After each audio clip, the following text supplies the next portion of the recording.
Morning friends, welcome to my YouTube channel. In the previous video, we are discussing about the canal regulation work and the various aspects regarding to canal regulation and various devices that can be installed and helpful in canal regulation works. In this video, we are discussing about the canal design. How can we design the alluvial and non-alluvial type or lined or unlined types of canal? Initially, we are discussing about the alignment of canal. In this type, we are discussing about watershed canal, contour canal, and the side slope canal. The three of them are the types of canal based on the alignment. But there are the important when we are designing the canal.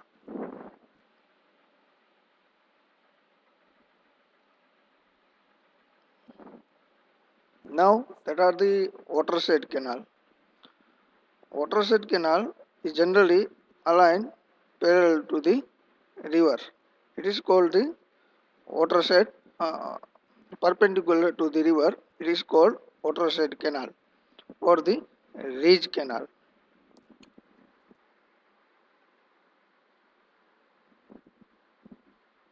That are the ridge line. That is the river. Because we are seeing that many of the canal are aligning when the watershed boundaries are separated from there. That is the contour canal. That are the river and that are the channel. Because if we are designing that type of canal, we are irrigating the one side also. You are seeing that are the level is 201950. So the water are not supplied in that direction, but water are supplied in the downward direction. So that type of canal construction is called contour canal, because river slope may also be the upper with respect to the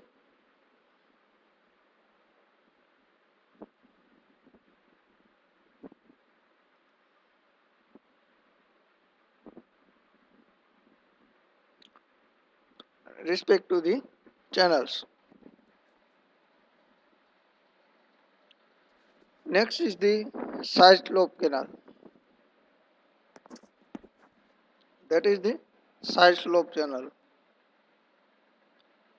In this type of channel, we are designing the channel with perpendicular to the ground contours.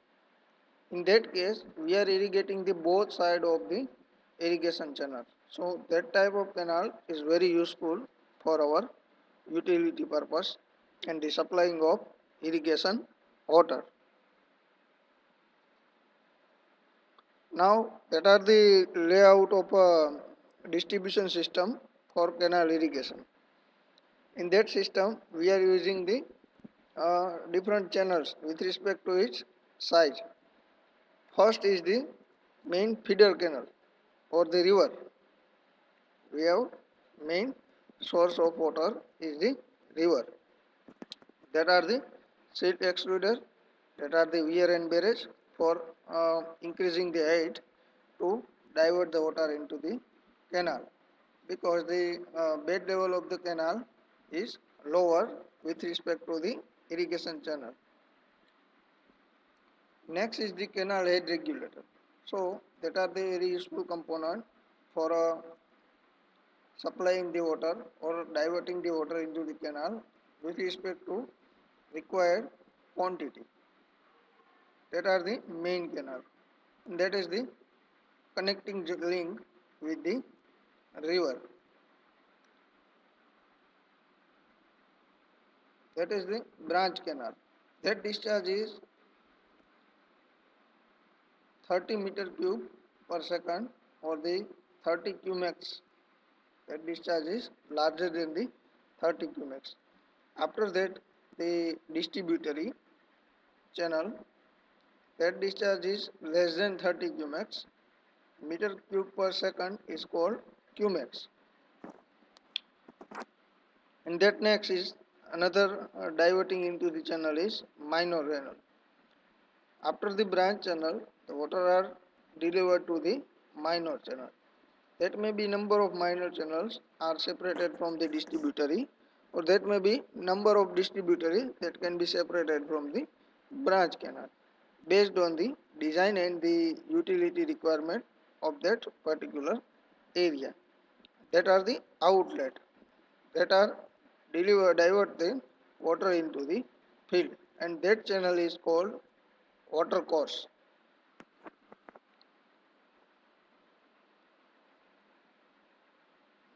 Now there may be two types of channel design. First is the drainage channel design, and second one is the irrigation channel design.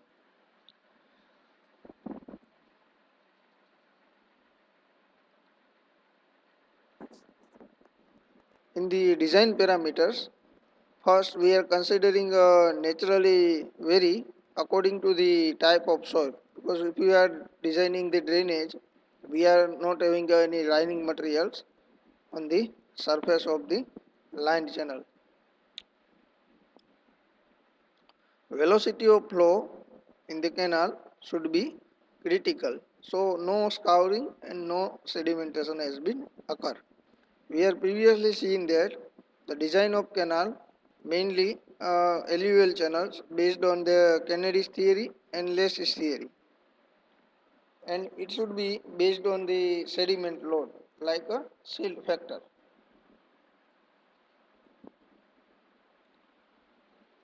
Before we designing the various alluvial channels, we have to understand the some of the terminology related to channel design. In that terminology, we are understanding about the concept of alluvial soil, non-alluvial soil, silt factor, coefficient of rugosity, mean velocity, critical velocity ratio, regime channel, hydraulic mean depth, full supply discharge, and economical section. The soil, which is formed by the continuous deposition of silt, is known alluvial soil. We are previously discussed that topics like alluvial soil and what is the non-alluvial soils. That is the non-alluvial soil, like a rocky fragmented rocks and the any other naturally created soil is called the non-alluvial soil. And the soil is hard and impermeable in nature. This is not a fertile. The river passing through the steppe soil has a no tendency to the change in course because there may be rock formation or the mountainous region. So that may be a possibility of fertility. Next is the silt factor. What is the silt factor? That are the one parameter that should be derived by the Gerland-Lacey for understanding the effect of silt on the determination of discharge and the canal section. So, he should introduce this silt factor. Generally, it's derived from the mean particle size of silt. F is equal to F is silt factor, and the dmm is equal to mean particle size in mm. Mean means average of all particle size diameter. We are finding the mean particle size from the particle size analysis practical. So there may be some of the values are given into that table: very fine silt, medium silt, and coarse silt.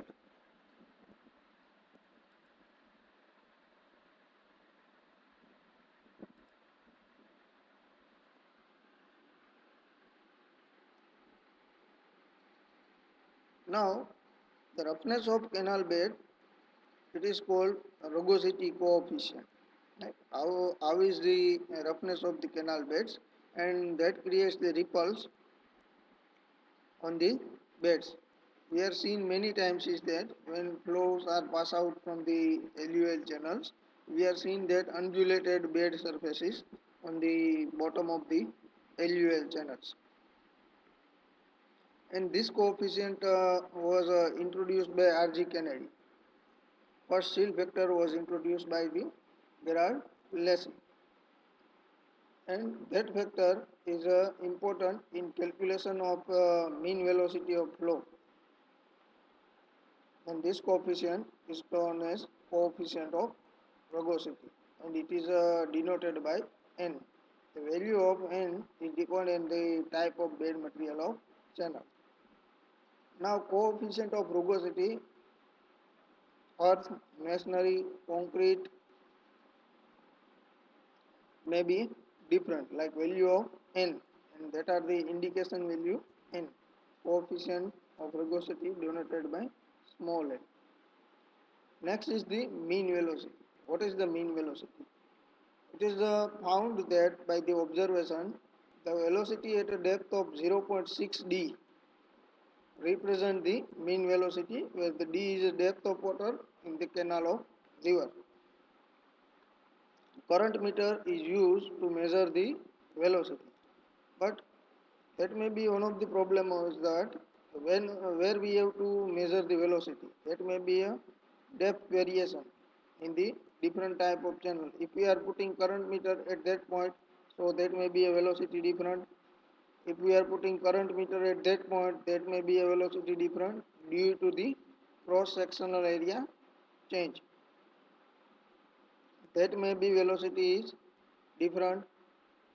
So, by practical observation, we are assuming that at point as 0.6 d, the velocity is the mean velocity, like not a more or not a less.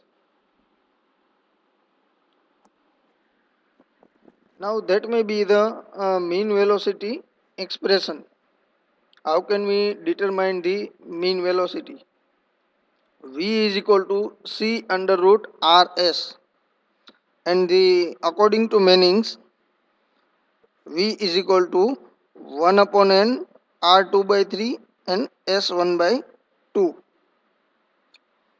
Next is the critical velocity. When the velocity of flow is that there is no silting and no scouring action in the canal bed, so then the velocity is known as the critical velocity, and it is denoted by V0. The value of V0 is given according to Kennedy's expression. V0 is equal to 0.456 into D raised to 0.64. In that the D denote that depth of water. Now CVR, critical velocity ratio. How can we determine the critical velocity ratio? CVR is equal to V upon V0, means mean velocity upon critical velocity. It is the ratio of mean velocity to critical velocity, where m value is equal to 1, so there may be a no scouring and no silting.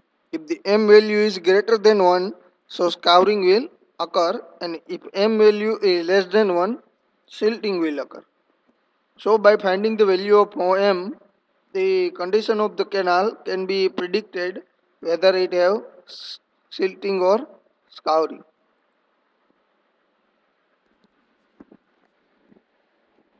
Next is the regime channel. What is the regime channel?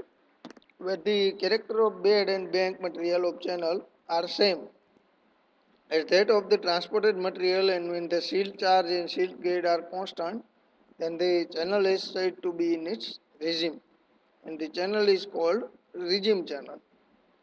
But in the ideal condition, is not practical possible. It is not practically possible. So the regime channel in practical cases is not possible because there may be lots of variation in the soil type, in the bed level, and the side material also. Next is the hydraulic mean depth ratio. The ratio of the cross-sectional area of flow to the wetted perimeter of the channel is known as hydraulic mean depth or the radius, and it is generally denoted by R. R is equal to A by P.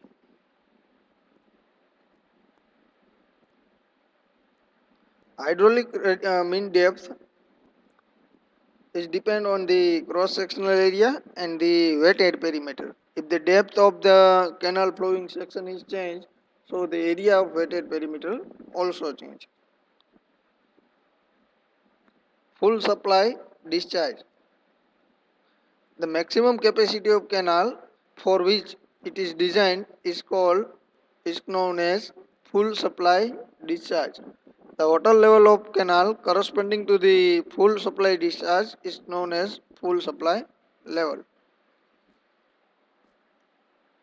If the canal section is such that the earth obtained from cutting can be fully utilized in forming of bank, then that section is known as economical section. In the previous video, we are calculating the balancing depth, right?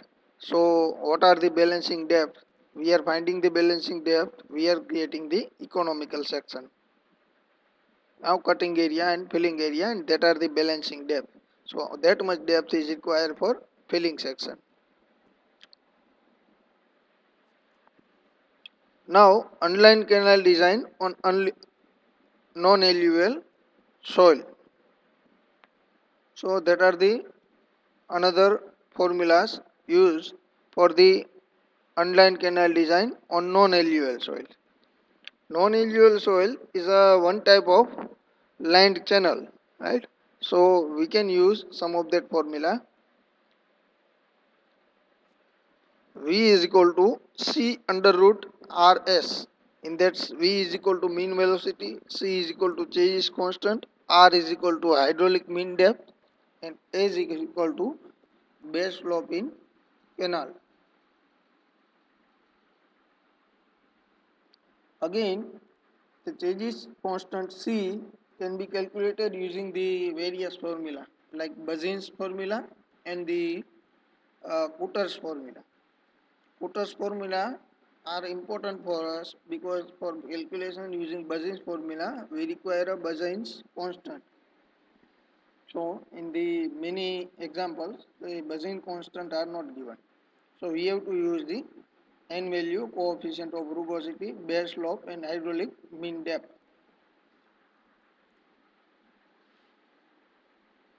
And the mean velocity we are calculating v is equal to 1 upon n r2 by 3 s1 by 2. That formula we are also using in the water and wastewater engineering when we are designing the sewer.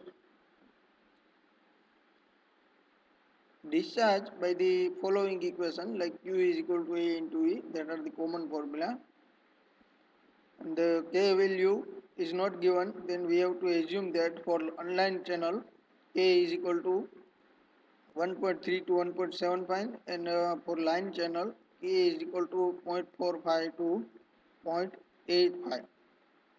If the value of n is not given, then it may be assumed that unlined channel n is equal to 0.225, and for line channel n is equal to 0.333.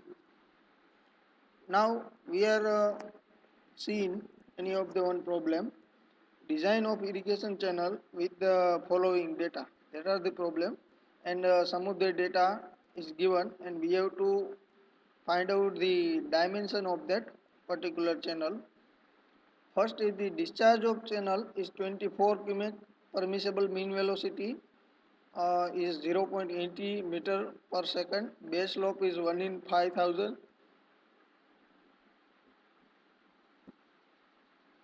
side slope is 1 gem 1, and changes constant C is equal to 44. So the solution is, we know A is equal to 24 divided by 0.80 is equal to 30 meter square.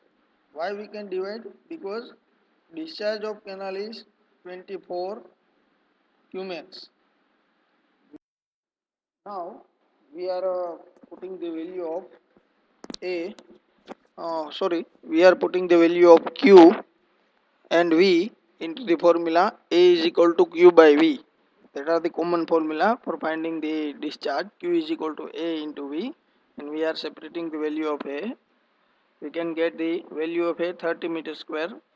Now put that value into the equation. A is equal to 30 is equal to B plus D into D. Now we are forming the another equation for finding the parameter. P is equal to B plus 2.828 D. After that we are putting the unknown B and D into the hydraulic mean hydraulic radius into the 30 divided by B plus 2.828 D. After finding the after putting that value unknown value B and D into the hydraulic radius, we are using the Chase's formula. V is equal to C under root RS. So V is equal to 0.80 is equal to 444 into R into 0.0002. R is equal to 1.65 meter. Putting the value of R and solving, D is equal to 2.09 meter and B is equal to 12.27 meter. Now after finding the value of R, we are put the value of R into that equation and assume the any one of that quantity like B or D, and we can get value of both B and D. Next is the two problem. Like first problem is for designing the economical trapezoidal section, and that may be some of the data is given. Data is same, but only change is that Bayes constant. So we cannot use the Chase's formula. We have to use the Bayes formula. Next is the problem number 2. We have to find out the bed width and the bed slope of canal from the following data, and B by D ratio is given. So we have already available B and D based on that our requirement. Putting the any value of B and D, we can get the any one quantity value. Now we are moving to our first problem. So the formula for trapezoidal section cross sectional area is B plus 3D into D by 2. That are the formula for trapezoidal section. And next weighted perimeter formula is equal to B plus 2 under root D square plus 1.5 D square. So B plus 3.6 D is the weighted perimeter formula for a trapezoidal section. We have to note that we have only take the weighted perimeter, like the depth of canal flowing, not a total depth. Hydraulic mean depth formula is A by P, like area upon weighted perimeter. So we can get hydraulic mean depth B plus 1.5 D into D upon B plus 3.6 D. Now again for economical section, R is equal to D by 2. That are the common assumptions. R is equal to D by 2. So we have to put the value of R into the equation number 3.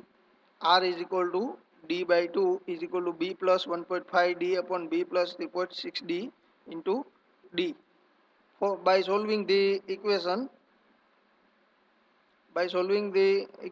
we can get B is equal to 0.6 D, and again from Q is equal to A into V. A is equal to Q by V. So Q is 20 Qmax, V is equal to 0.85. So area is equal to 23.53 meter square. So put the equation number 2 like area A is equal to B plus 1.5 D into D. A is equal to B plus 1.5 into D, or put that equation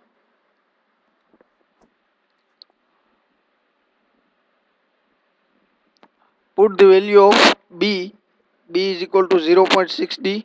By solving that equation we can get B is equal to 0.6 D, because that should have available two quantities D by 2 and B.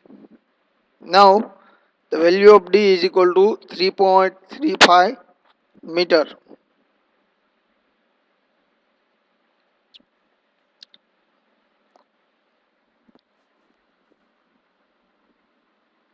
From equation number 5, we have available equation number 5, b is equal to 0.6d. Now put the value of d into that equation and we can get the value of b.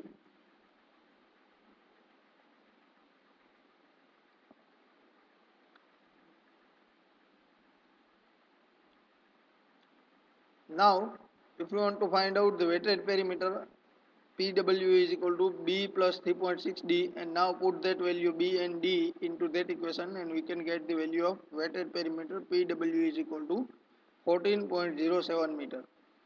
R is equal to minus 23.53 upon 14 point. R is equal to A by P. That are the common formula.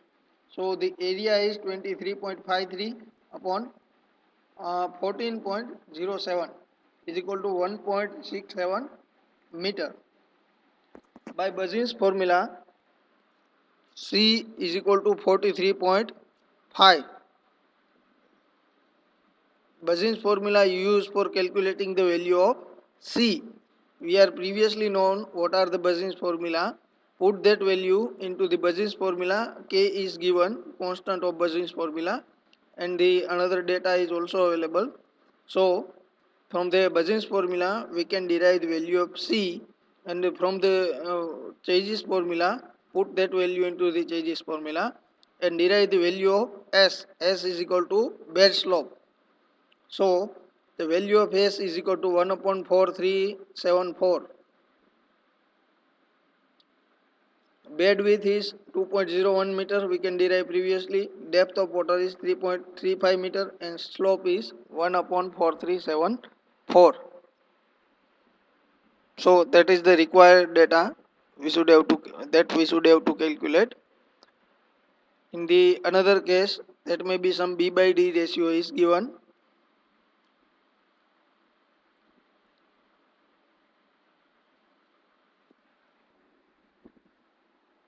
B by D ratio is given. So A is equal to B plus D into D, that are the common formula. In weighted perimeter, PW is equal to B plus A is equal to B plus D into D, and the weighted perimeter is equal to B plus 2 under root 2D. Now put the value into that equation for finding the area. A is equal to 40.11 meter square and 40 upon 0.95. B by D is equal to 6.5, B is equal to 6.5D, and they put the value of B into the equation number 1. So value of B is equal to 6.5D plus D into D, and they find the value of D is equal to 2.37 meter. Now put the value of D into equation number 3. 6.5 into 2.37 is equal to 15.40 meter. Now weighted perimeter is equal to 15.4 plus 2 under root 2 into 2.37 is equal to 22.10 meter. R is equal to A by P. 42.11 upon 22.20 is equal to 1.90 meter. Manning's formula according to V is equal to 1 upon N into R 2 by 3 S 1 by 2. 1 upon N value is given in that data, 1 upon 0.0225, and R value is equal to 1.90, and S value is we have to find out, because base slope is not given, we have to find out the base slope. Putting that value into the equation and we can get 1 upon 5155 base slope value.